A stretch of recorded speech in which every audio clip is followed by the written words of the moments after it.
સ્વાધ્યાય 11.2 એમાં આપણે જોઈએ એનો પહેલો દાખલો. સાબિત કરો કે 12/13 -3/13 -4/13 આ પહેલી રેખા માટેના દિક કોસાઇન છે. એ રીતે આ બીજી રેખાના દિક કોસાઇન છે અને આ ત્રીજી રેખાના દિક કોસાઇન આપેલા હોય તો એવી ત્રણ રેખાઓ પરસ્પર લંબ છે એવું આપણે બતાવવાનું છે. તો જે પહેલી રેખા છે એને આપણે L1 નામ આપીએ, બીજી રેખાને L2 અને ત્રીજી રેખાને L3 એવા ત્રણ નામ આપી દઈએ ખાલી. તો L1 માટે જે ત્રણ દિક કોસાઇન આપેલા છે એમને આપણે L1 L2 L3 એવા નામ આપી દઈએ. આ L1 આપણે L M N એવી રીતે આપીએ છીએ ને, તો L1 M1 N1 આ ત્રણ નામ આપી દીધા. એ રીતે L2 માટે વિચારીએ તો L2 M2 અને N2 અને એ જ રીતે ત્રીજી રેખા માટે વિચારીએ તો L3 M3 N3. ઓકે, તો દરેકને આપણે આવી રીતે નામ આપી દીધા છે.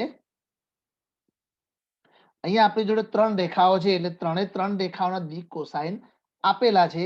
તો દિક કોસાઇન આપણે L M N એવું નામ આપીએ છીએ, પરંતુ ત્રણ રેખાઓ છે એટલે આપણે શું કામ કરી દીધું, L M N ને 1 2 3 એવી રીતે અલગ અલગ નામ આપી દીધા.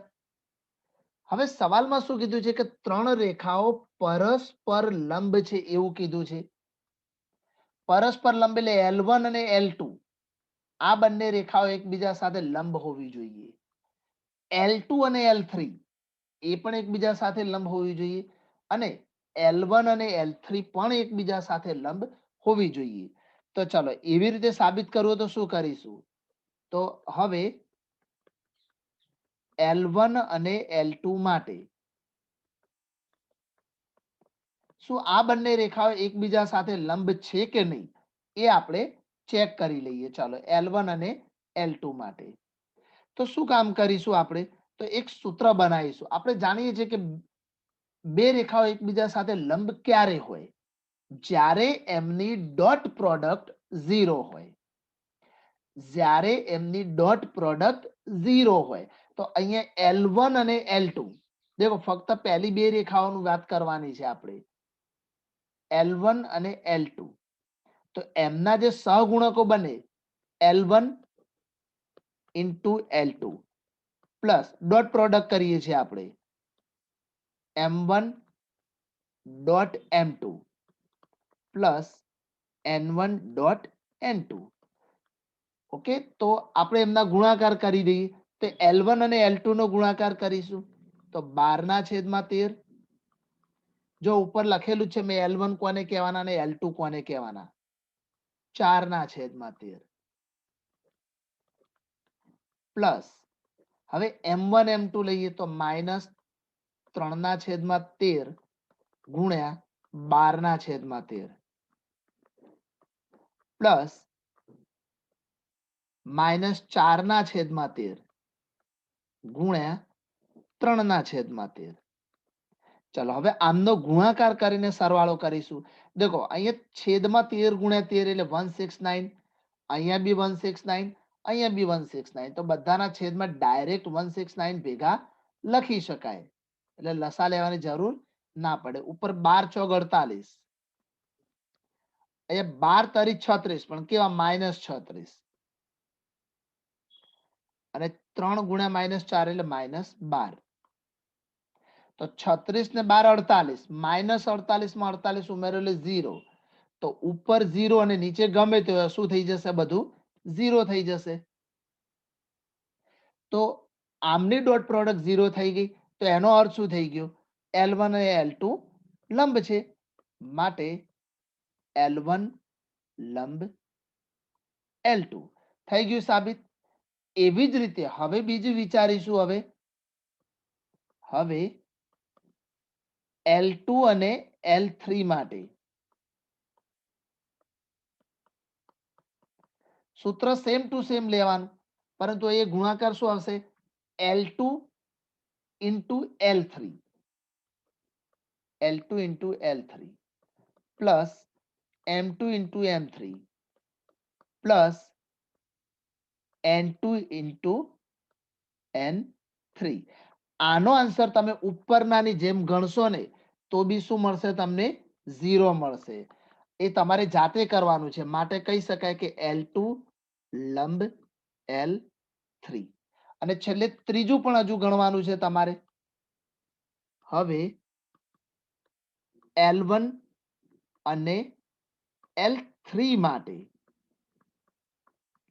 તો સૂત્ર તમે સમજી ગયા છો શું મૂકવાનું છે. L1 into L3 plus M1 into M3 plus N1 into N3. આનો જવાબ પણ તમને મળી જશે 0. અને માટે કહીશું કે L1 લંબ L3. તો આ રીતે તમે આમાં તમારે આખી ગણતરી કરવાની છે, યાદ રાખજો. મારી જેમ ટૂંકું નથી કરવાનું તમારે, બરાબર. પરંતુ એ ગણતરી તમને આવડે એવી છે એટલા માટે હું નથી કરાવતો. નંબર 2, સાબિત કરો કે અહીંયા આપેલા બે બિંદુમાંથી પસાર થતી રેખા અને આ બંને બિંદુમાંથી પસાર થતી રેખા એકબીજાને લંબ રેખાઓ છે. તો બે રેખાઓ લંબ હોય એની શરત હમણાં જ શીખી ગયા. એમના દિક કોસાઇન નો ગુણાકાર 0 થાય. ચલો તો પહેલા આપણે નામ આપી દઈએ. એ કહી દઈએ 1 -1 2 અને બી કહી દઈએ આપણે 3 4 -2. તથા એ જ રીતે અહીંયા જઈએ તો સી કહી દઈએ 0 3 2 અને ડી નામ આપીશું 3 5 6. હવે રેખા AB નું સમીકરણ શોધી લઈએ અને રેખા CD નું સમીકરણ શોધી લઈએ. હવે AB માટે શું આવે તો B minus A. B minus A તો B માં 3 છે અને A માં 1 છે, તો 3 માંથી 1 જશે, તો 3 - 1 બરાબર 2. ચાલો ડાયરેક્ટ લખી દઈએ આપણે. આઈ જે કે આમાં લખતા નથી હોતા એટલે ડાયરેક્ટ મૂકું છું. 3 માંથી 1 જાય તો 2, પછી 4 ઓછા ઓછા 1 એટલે વત્તા 1 થઈ જશે, એટલે આપણને મળશે 5 અને -2 ઓછા 2 એટલે -4. તો આ એકચ્યુઅલમાં શું મળ્યું, રેખા AB અથવા કિરણ AB જે લખવું એ લખાય, એમના દિક કોસાઇન મળ્યા. દિક કોસાઇન મતલબ શું, આને A કહેવાય, આને B કહેવાય, આને C કહેવાય. આ એમના દિક કોસાઇન. LMN પણ લખી શકાય. L બોલો, M બોલો અને N બોલો, જે બોલવું એ બોલી શકાય. એવી રીતે અહીંયા જોઈશું તો રેખા CD અથવા તો કિરણ CD, તો D - C તો 3 ઓછા 0 એટલે 3, 5 ઓછા 3 એટલે 2 અને 6 ઓછા 2 એટલે 4. આમને પણ ABC કહેવાય અથવા LMN કહેવાય. પરંતુ બે વખત ABC એટલે A1 B1 C1 A2 B2 C2. હવે આ બંને રેખાઓ લંબ છે કે નહીં એ ચેક કરવું હોય તો શું કરવું પડશે, તો એમના જે દિક ગુણોત્તર આવ્યા, આ ABC દિક ગુણોત્તર અથવા દિક કોસાઇન, એમનો આપણે ડોટ પ્રોડક્ટ કરીશું, એમની ગુણાકાર કરીશું. તો લખીશું રેખા AB અને રેખા અથવા કિરણ CD માટે. આને એકચ્યુઅલમાં કિરણ જ કહેવાય, પરંતુ આપણે અહીંયા એવું કોઈ રેખા કિરણનો કોઈ મતલબ નથી અત્યારે, બરાબર. આપણે અહીંયા એવી ચોક્કસ દિશાનો કોઈ બતાવવાની જરૂર નથી. AB એટલે A થી B ની દિશા. રેખા હોય તો બી આપણે આ જ કામ કરવાના હતા. ચલો આમના માટે આપણે વિચારીએ તો A1 into A2 દિક ગુણોત્તરોના ગુણાકાર plus B1 into B2 plus C1 into C2. હવે આપણે આની અંદર કિંમત મૂકીશું. જો જવાબ 0 આવી ગયો તો લંબ, અને જવાબ 0 ન આવે તો લંબ કહેવાય નહીં. પણ 0 આવતો જ હોય, લંબ સાબિત કરવાની છે આપણે. ચલો A1 છે 2, A2 છે 3, B1 છે 5, B2 છે 2, C1 છે -4, C2 છે 4.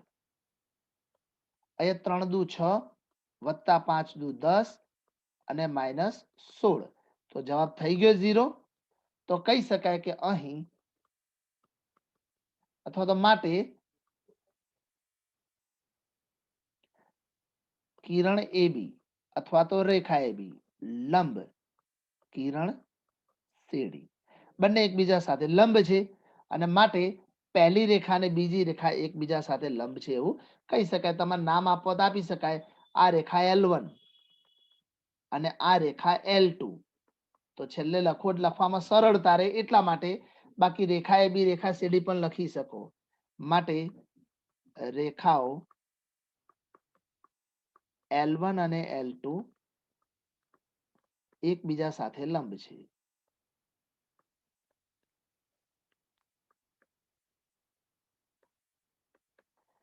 તો યાદ રાખો કે જ્યારે જ્યારે લંબ રેખાની વાત કરવામાં આવે તો બંને રેખાના દિક ગુણોત્તર જેને એબીસી નામ આપીએ છીએ આપણે એ દિક ગુણોત્તરની ડોટ પ્રોડક્ટનો સરવાળો કરી લેવાનો. જવાબ 0 આવે તો સમજવાનું કે એકબીજા સાથે બંને લંબ છે. દાખલા નંબર 3 જોઈએ. સાબિત કરો કે આ બંને બિંદુમાંથી પસાર થતી અને આ બંને બિંદુમાંથી પસાર થતી રેખાઓ સમાન છે. ચલો જે દાખલા નંબર 2 માં કામ કર્યું ને એ પહેલા આમાં કરી લઈએ આપણે. તો નામ આપી દઈએ A 4 7 8 અને B 2 3 4. એ રીતે C -1 -2 1 અને D 1 2 5. ચલો હવે રેખા AB માટે વિચારીએ અથવા કિરણ AB લખીએ આપણે. તો શું આવશે 2 - 4 એટલે -2 દિક ગુણોત્તર મેળવીએ છીએ. 3 - 7 એટલે કે -4. 4 - 8 તો બી -4. ચાલો તો આ દિક ગુણોત્તર મળી ગયા. આને A1 A2 sorry B1 A1 B1 C1 A1 B1 અને C1 આવા નામ આપી દીધા આપણે. હવે અહીંયા આપણે કિરણ CD શોધી લઈશું એના દિક ગુણોત્તર. તો 1 - -1 એટલે +1 થાય એટલે 2 2 - -2 એટલે 4 અને 5 - 1 એટલે 4. આને કહીશું A2 B2 અને C2. ઓકે આટલું આપણે અહીંયા મેળવી લીધું. આપણી સામે બે રેખાઓ અહીંયા છે. પહેલી રેખાને L1 નામ આપી દઈએ અને બીજી રેખાને L2 નામ આપી દઈએ. ચલો આટલું કર્યા પછી બંનેના દિક ગુણોત્તર. હવે જુઓ સાબિત શું કરવાનું છે? રેખાને સમાંતર છે. સમાંતર હોય ને તો ગુણોત્તર સમાન હોવો જોઈએ. લંબ હોય તો ડોટ પ્રોડક્ટ 0 થવી જોઈએ. આ બંને વસ્તુ તમારે યાદ રાખવાની. તો અહીંયા A1 ભાગ્યા A2 કરીશું આપણે. ગુણોત્તર કેવો છે એ જોવાનો. ચલો A1 એટલે -2 અને A2 એટલે 2. બંનેનો છેદ ઉડાડો તો -1 મળશે આપણને. એટલે B1 ભાગ્યા B2 કરો. B1 છે -4 B2 છે 4 તો બી -1 અને C1/C2 લઈએ તો -4 ના છેદમાં 4 તો ત્યાં પણ -1. તો દેખો દરેક વખતે -1 આવે તો અહીં A1/A2 equal to B1/B2 equal to C1/C2 હોવાથી કિરણ AB અથવા રેખા AB સમાંતર કિરણ CD. અને માટે શું કહીશું આપણે કે L1 અને L2 સમાંતર રેખાઓ છે.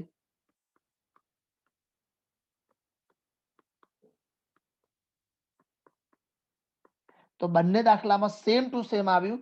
બીજા દાખલામાં બંને લંબ બતાવવાની હતી એટલે એમની ડોટ પ્રોડક્ટ 0 થઈ અને અહીંયા સમાંતર બતાવવાનું હતું તો દરેક વખતે એમનો ગુણોત્તર એક સરખો રહેવો જોઈએ. તો આ બંને શરતોને આધારિત બંને દાખલાઓ તમારે યાદ રાખવાના છે.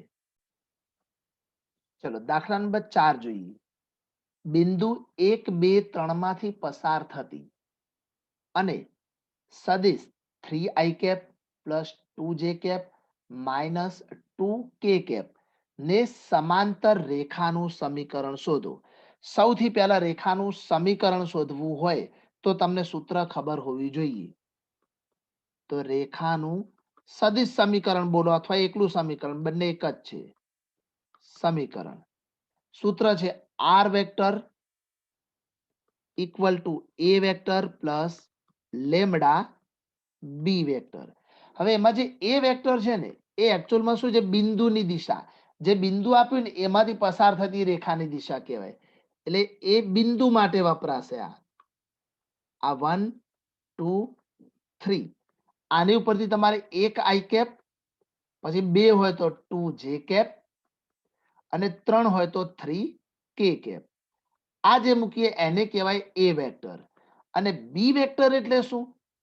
તો બી વેક્ટર એટલે જેને સમાંતર રેખાનું સમીકરણ શોધવાનું હોય એની દિશા. તો એ તો ઓલરેડી દિશામાં જ આપેલું છે આપણને આ વસ્તુ. તો આને બી વેક્ટર કહી દઈશું આપણે. આ બી વેક્ટર છે. બસ. તો હવે બીજી કોઈ ગણતરી આ જગ્યામાં કંઈ કરવાની જરૂર નથી. ડાયરેક્ટ રેખાનું સમીકરણ શોધી લઈએ. તો અહીંયા જ મૂકી દઈશું આપણે આર વેક્ટર. જો આર વેક્ટર એટલે શું થાય? X i cap plus y j cap plus z k cap. પરંતુ એક્સ વાય ઝેડ અત્યારે મૂકવાના આવશે નહીં. એ ફક્ત ને ફક્ત કાર્ટેશિય સમીકરણ આવશે તો એની કિંમત મૂકવાની. બાકી આમાં તમારે આર વેક્ટર રહેવા દેવાના. ચલો એ વેક્ટરની વેલ્યુ શું મુકાશે? તો અહીંયા મૂકી દઈએ આઈ cap plus 2 J cap plus 3 કે કેપ પ્લસ લેમડા. અને બી વેક્ટરની વેલ્યુ રકમ પ્રમાણે 3i cap plus 2j cap minus 2k cap. બસ. તો આટલું જ લખવાનું જે માંગેલ રેખાનું સમીકરણ છે.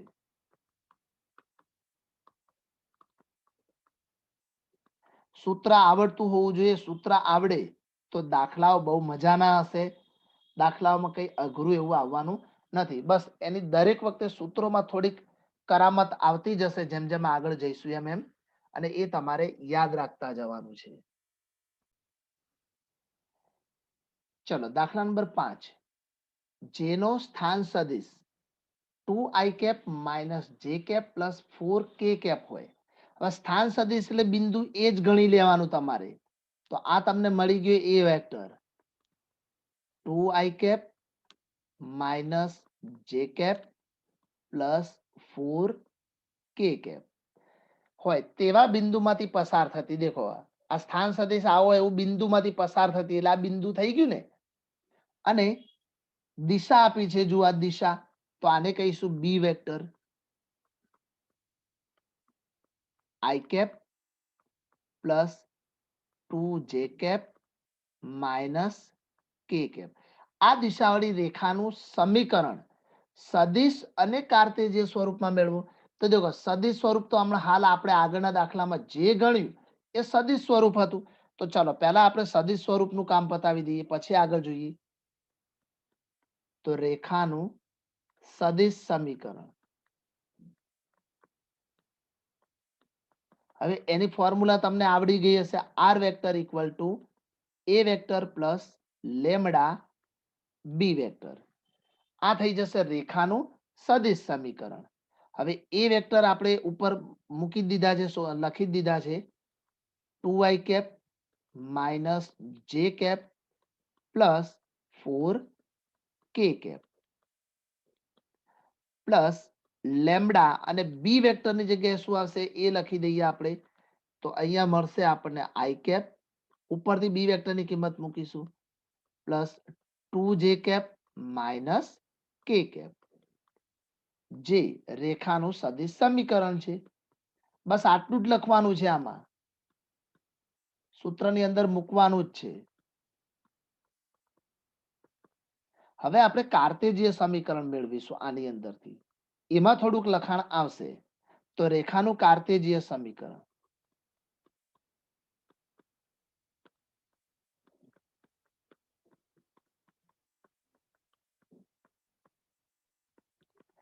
તો એમાં આપણે જે ઉપર જે સદિશ સમીકરણ મેળવ્યું એ જ લખવાનું, ફક્ત આર વેક્ટરની જગ્યાએ આપણે એક્સ વાય ઝેડ લખવાના છે. તો x i cap plus y j cap plus z k cap લેતા, ચલો આને એની અંદર ગોઠવી દઈએ. તો આર વેક્ટરની જગ્યાએ આવશે x i cap plus y j cap plus z k cap equal to, પછી તો એઝ ઇટ ઇઝ જ રહેશે. ચાલો એના એ લખી દઈશું આપણે અહીંયા. લેમડા હું અંદર ગુણી નાખું છું, સમજો. તો લેમડા આઈ કેપ બની જશે અહીંયા, પછી પ્લસ 2 લેમડા જે કેપ અને માઇનસ લેમડા કે કેપ. ચલો અહીંયા હજુ એમના એમ રહેશે.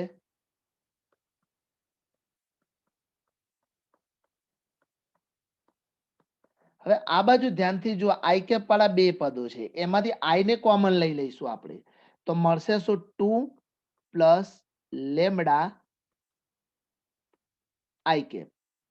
પછી એ રીતે જે વાળા પદોમાં જોઈએ તો -1 પ્લસ 2 લેમડા જે કેપ, અને હજુ વિચારી છેલ્લે કે માટે તો 4 માઇનસ લેમડા કે કેપ. હવે બંને બાજુથી આઈ કેપ, જે કેપ અને કે કેપ એમને આપણે સરખાવી લઈશું. ચાલો તો બાજુમાં લખીશું આપણે અહીંયા. તો ડાબી બાજુમાં એક્સ આઈ કેપ છે, તો એનો એક્સ, અને જમણી બાજુમાં 2 પ્લસ લેમડા છે. તો ચલો એક એમને આપણે બતાવી દઈશું અહીંયા. એ જ રીતે બીજું રહેશે જે કેપ વાળું. તો એમાં ડાબી બાજુમાં ફક્ત વાય છે અને જમણી બાજુમાં -1 પ્લસ 2 લેમડા, અને હજુ છેલ્લે કે કેપ માટે વિચારીએ તો ડાબી બાજુમાં ફક્ત 2 છે અને જમણી બાજુમાં 4 માઇનસ લેમડા છે. કંઈક રહી ગયું છે, ઉભા રહો. આ ઝેડ છે, સોરી 2 નથી, ઝેડ છે, એટલે અહીંયા આવશે ઝેડ. તો જ એક્સ વાય ઝેડ બને ને ભાઈ. એટલે અહીંયા છે ઝેડ બરાબર 4 માઇનસ લેમડા. હવે આ દરેકમાંથી લેમડાને કરતા બનાવો. તો ચાલો અહીંયા શું થશે? આ બે આમ જાય તો એક્સ માઇનસ 2 બરાબર લેમડા. અહીંયા લેમડાને કરતા બનાવો તો આ વાય -1 આ બાજુ આવશે, તો વાય પ્લસ 1, અને ગુણાકારમાં રહેલો 2 ક્યાં જશે? ભાગાકારમાં. તો અહીંયા બી લેમડા મળશે આપણને. અને આમાં માઇનસ લેમડા જમણી બાજુ ડાબી બાજુ લઈ જઈએ અને ઝેડ ને લઈ જઈશું આપણે આ રીતે. ઓકે, ચાલો હવે તમે ધ્યાનથી જુઓ. આ 3 પરિણામ મળ્યા અહીંયા. આ પણ લેમડા વાળું મળ્યું, આ પણ લેમડા વાળું પરિણામ મળ્યું, અને આ પણ લેમડા વાળું જ પરિણામ મળ્યું. તો બધા લેમડાના આન્સર છે એટલે બધા સેમ જ હોય, બધા લેમડા લેમડા તો સરખા જ હોય. તો કહી શકાય એના ઉપરથી કે x-2 લખો, કે પછી y+1/2 લખો, કે પછી 4 માઇનસ ઝેડ લખો. ત્રણેય ઇક્વલ ટુ થઈ જાય.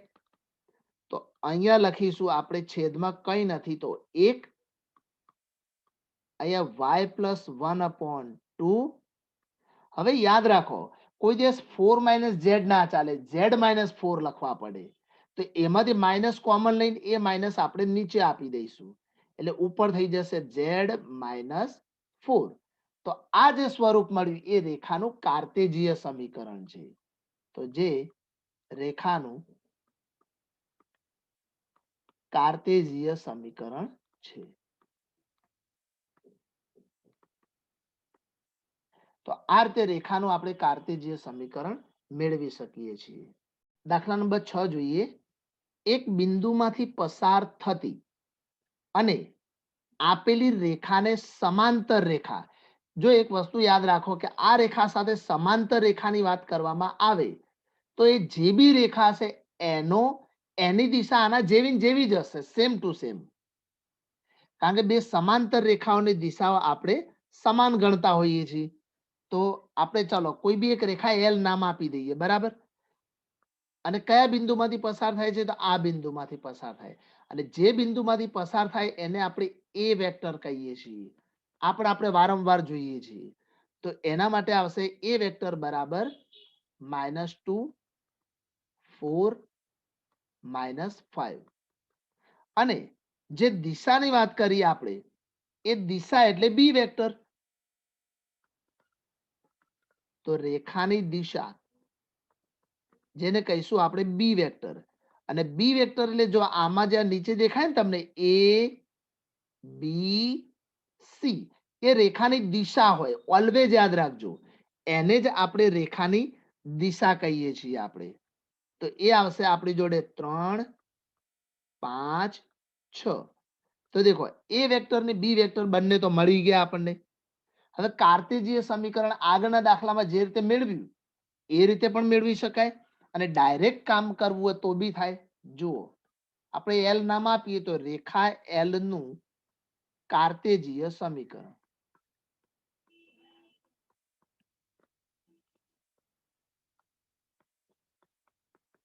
સૂત્ર ડાયરેક્ટ મૂકવાનું, x - x1 upon a equal to y - y1 upon b equal to z - z1 upon c. હવે x1 y1 z1 એ કોને ગણીશું? તો એ ગણીશું આપણે આમને. આ થઈ ગયા x1 y1 z1 અને abc આમને ગણવાના હોય, a b c. કારણ કે આ તો દિશા છે અને આ રેખાને સમાંતર જે બી રેખા હશે એની દિશા પણ બંનેની સેમ જ હશે. તો બંનેના છેદમાં 3 5 6, દિશા તો સેમ જ રહેવાની, એ તો બદલાવાની જ નથી. ફક્ત બિંદુ એકલું મૂકવાનું આવશે, x1 y1 z1. તો x1 ની જગ્યાએ -2 મૂકવાના એટલે માઇનસ માઇનસ +2 અપોન a એટલે 3. y - y1, y1 ની વેલ્યુ 4 છે અને b એટલે 5. z - z1, z1 ની વેલ્યુ -5 છે એટલે minus minus plus upon c, c એટલે 6. જે માગેલ રેખાનું કાર્ટેશિયન સમીકરણ છે.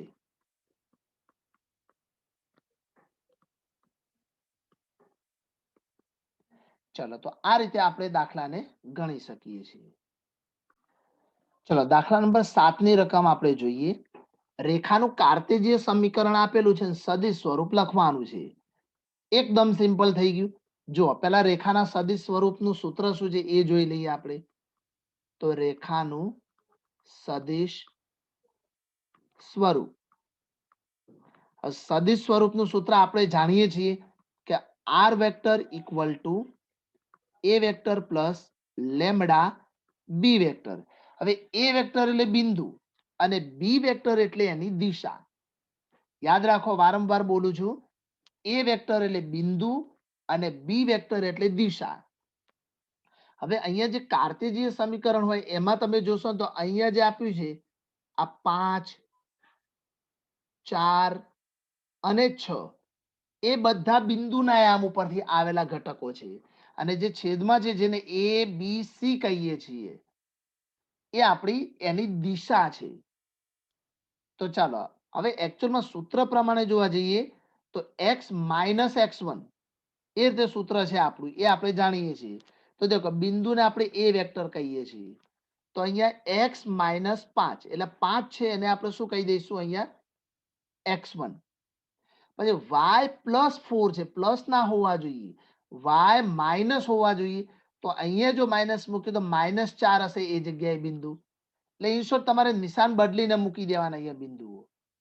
તો -4 અને છેલ્લે +6. આમને કહી દઈશું આપણે એ વેક્ટર. અને બી વેક્ટર કોને કહીશું? તો દરેકનો છેદ 3 7 2 આ શું થઈ ગયો? એમનો છેદ. હવે આપણે એ વેક્ટર લખવાના તો શું બને? 5 i cap minus 4 j cap plus 6 k cap. અહીંયા જોઈએ દિશા તો 3 i કેપ પ્લસ 7 જે કેપ પ્લસ 2 કે કેપ. ચલો બધાને હવે આની અંદર ગોઠવી દેવાના છે. તો રેખાનું આપણને સદિશ સમીકરણ મળી જશે. R vector as it is, a vector 5 i cap minus 4 j cap plus 6 k cap plus lambda. B vector આવશે અહીંયા 3 i કેપ પ્લસ 7 જે કેપ પ્લસ 2 કે કેપ. ચલો આ રીતે આપણે આને દર્શાવીએ તો આ શું થઈ ગયું? એનું સદિશ સ્વરૂપ, જે રેખાનું સદિશ સ્વરૂપ છે. ચલો રેખાનું સદિશ સ્વરૂપ છે. આ રીતે આપણે આને દર્શાવીશું. ચલો દાખલા નંબર 8. ઉગમ બિંદુ અને 5 -2 3 માંથી પસાર થતી રેખા. ચલો પહેલા તો સિમ્પલી આગળના દાખલાઓના જેમ આપણે પહેલા બનાવવાનો ટ્રાય કરીએ. આમને અહીંયા ઉગમ બિંદુ છે O. એના યામ શું હોઈ શકે? 0 0 0. જે બિંદુ છે એનું નામ આપી દઈએ કોઈ એબીસી માંથી કોઈ પણ એક, જેને કહીશું 5 -2 3. હવે દેખો ઓ એ આપણું બિંદુ ગણીશું ને ઓ એ એને દિશા ગણી લઈશું. તો ઓ ને આપણે બિંદુ ગણીએ તો એને કહી દઈએ ઓ વેક્ટર. ઓકે, જે બી નામ આપવું આપી શકો. એ વેક્ટર કહી દઈએ તો બી ચાલે. એ વેક્ટર તો એ આપણું બિંદુ છે અને બિંદુ શું છે આપણી જોડે? 0 0 0. એટલે શું કહેવાય?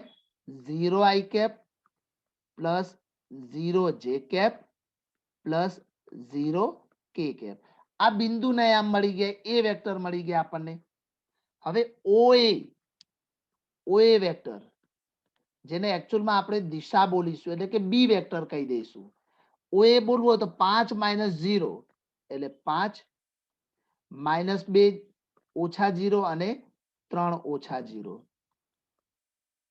તો આના ઉપર લખાય 5 i કેપ ઓછા 2 જે કેપ પ્લસ 3 કે કેપ.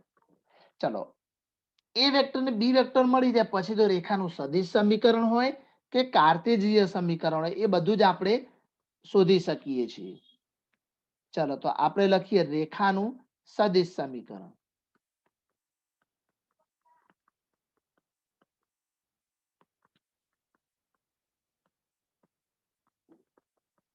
રેખાનું સદિશ સમીકરણ એની ફોર્મ્યુલા છે r vector equal to a vector plus lambda b vector.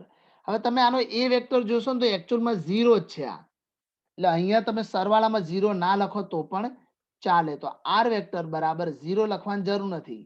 Lambda b vector, બી વેક્ટરના મૂલ્યો શું છે? તો 5 i cap minus 2 J cap plus 3 કે કેપ. આ મળી ગયું આપણને રેખાનું સદિશ સમીકરણ. ચલો એક એનું કામ પૂરું થઈ ગયું. હવે આપણે લખીએ રેખાનું કાર્તેજીય સમીકરણ.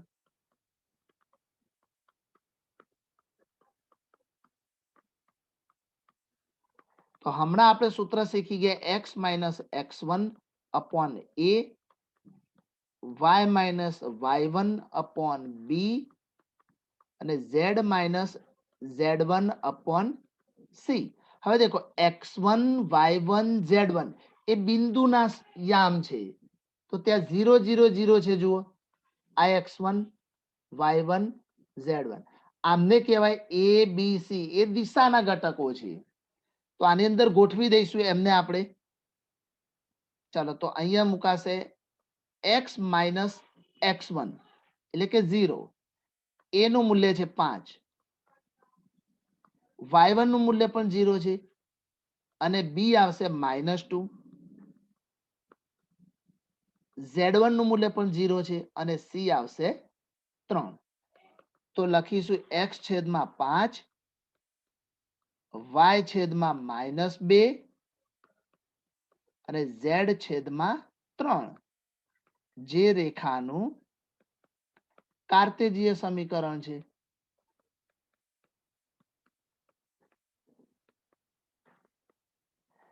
સિમ્પલ જ દાખલા હોય છે, બસ તમને આ ખાલી શોધતા આવડવું જોઈએ કે કોને આપણે એ વેક્ટર કહીશું અને કોને બી વેક્ટર કહીશું.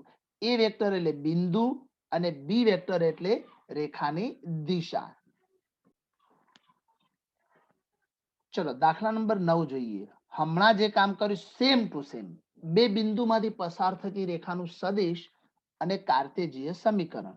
તો દેખો પહેલું જે બિંદુ છે એને આપણે શું કહેવાના છીએ? એ વેક્ટર.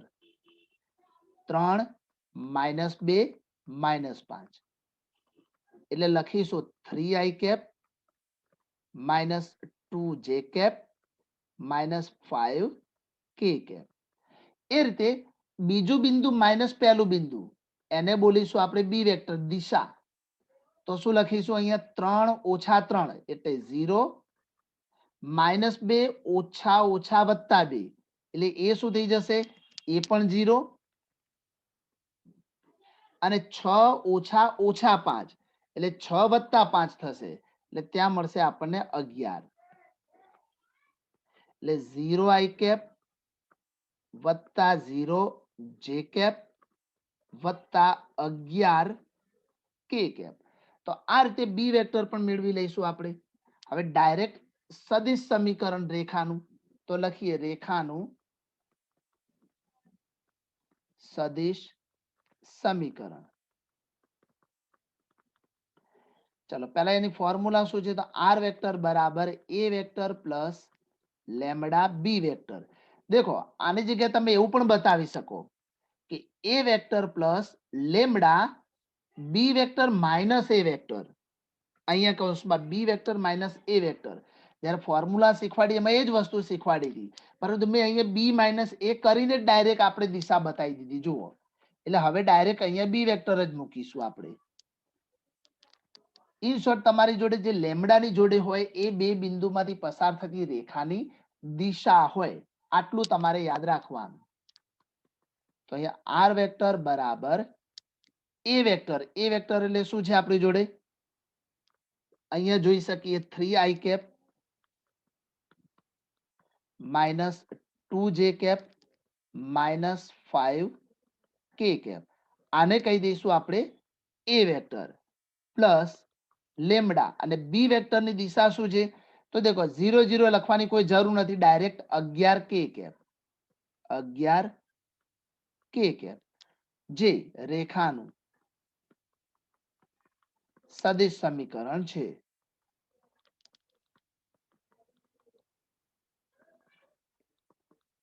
ચલો હવે આપણે શોધવું છે કાર્તેજીય સમીકરણ. તો કાર્તેજીય સમીકરણ શોધવાનું સૂત્ર આપણે શીખ્યા અત્યાર સુધી, તો ડાયરેક્ટ એનો ઉપયોગ કરીશું. રેખાનું કાર્તેજીય સમીકરણ. ચલો રેખાનું કાર્તેજીય સમીકરણ એનું જે સૂત્ર છે એ ડાયરેક્ટ અપ્લાય કરીશું. તો x - x1 upon a equal to y - y1 upon b equal to z - z1 upon c. કોને કહીશું x1?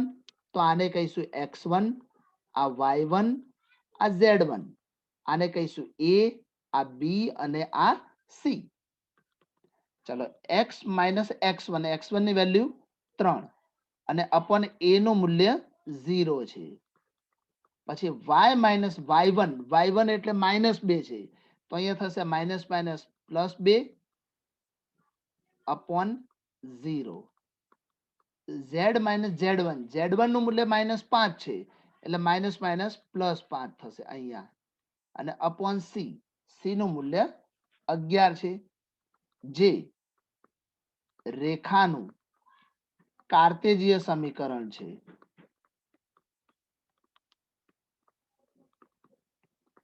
હવે યાદ રાખો અહીંયા છેદમાં 0 છે એટલે તમને ઘણીવાર એવો પ્રશ્ન થાય કે છેદમાં 0 હોય તો એને અવ્યાખ્યાયિત ન કહેવાય.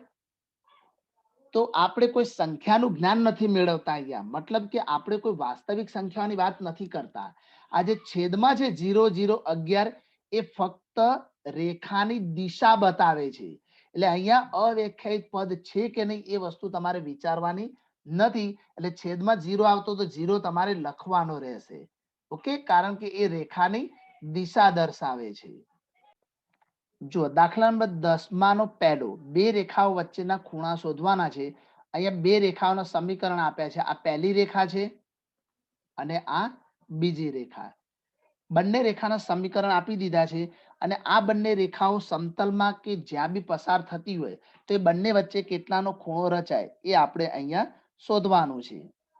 તો ચલો આપણે પહેલા તો સૂત્ર જોઈ લઈએ કે બે રેખાઓ વચ્ચે ખૂણો શોધવો હોય તો તમને સૂત્ર ખબર હોવી જોઈએ કે cos થીટા નું સૂત્ર છે b1 vector dot b2 vector upon mod of b1 vector mod of b2 vector. આ સૂત્ર આવડતું હોય તો પછી દાખલામાં ખાલી કિંમતો જ અપ્લાય કરવાની છે. તો b1 અને b2 એ શું છે એ આપણે પહેલા શોધી લઈએ.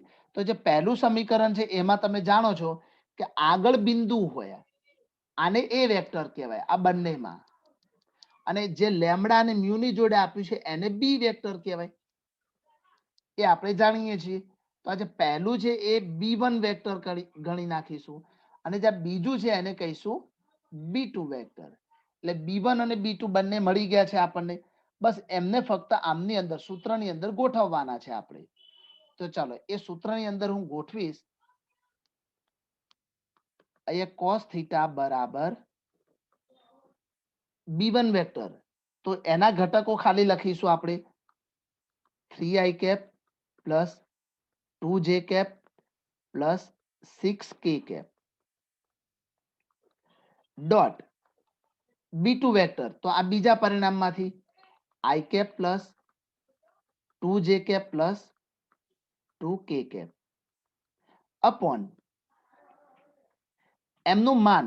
હવે માન શોધી શકાય તો ચલો અહીં સાઈડમાં શોધીને મૂકવું એટલે ત્યાં જગ્યાનો ઉપયોગ થઈ જાય આપણી જોડે. આ b1 વેક્ટર અને એનું માન, તો જે b1 વેક્ટરના ઘટકો છે એમના વર્ગોનો સરવાળો કરીશું અહીંયા.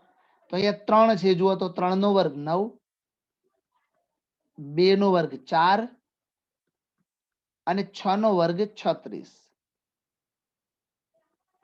36 ને 40 ને 49, 49 નું વર્ગમૂળ થશે 7. એ b2 વેક્ટર નું માન શોધીશું. તેમાં 1 નો વર્ગ આવશે અહીંયા, પછી 2 નો વર્ગ અને 2 નો વર્ગ, એટલે આપણને મળી જશે કેટલા 8 ને 1 9 નું વર્ગમૂળ 3. તો ચલો બંનેનું માન મૂકી દઈએ 7 ગુણ્યા 3. ઉપર ડોટ પ્રોડક્ટ છે. હવે ડોટ પ્રોડક્ટ એટલે i નો ગુણાકાર, તો 3 ગુણ્યા 1 એટલે 3 વત્તા જે નો ગુણાકાર એટલે 2 દુ 4 વત્તા k નો ગુણાકાર 6 દુ 12 ભાગ્યા 7 તરી 21. તો 12 ને 4 16 ને 3 19, તો 19 ના છેદમાં 21 થશે. આ બધું કોના માટે આવ્યું? cos થીટા માટે આવ્યું. તો cos થીટા માટે 19 ના છેદમાં 21 આવ્યા. તો આપણે તો થીટા શોધવાનો છે. કેમ કે બે રેખાઓ વચ્ચેનો ખૂણો આપણે થીટા ધારી લીધો એવું લખવાનું છે, બરાબર, પણ મેં લખ્યું નથી. તો એ થીટા બરાબર મળી જશે cos ઇન્વર્સ 19 ના છેદમાં 21. તો આમ બે રેખાઓ વચ્ચેનો ખૂણો